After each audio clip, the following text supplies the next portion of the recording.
Hello guys, good morning. Nandito po tayo sa Putol, San Antonio, sa May Cuyab. Ngayon po, kita nyo po, grabe ang laki ng tubig sa ilog.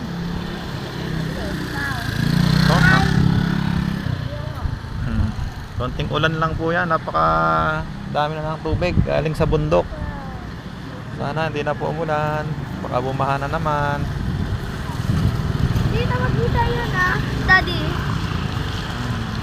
Hindi na makita.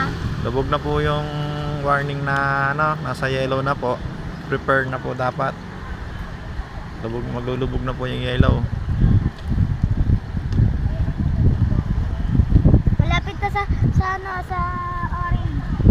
Sa red. Orange na, tsaka malapit na rin sa red. Sana tumigil na ulan. Kapag nasa red na ba? Bye guys.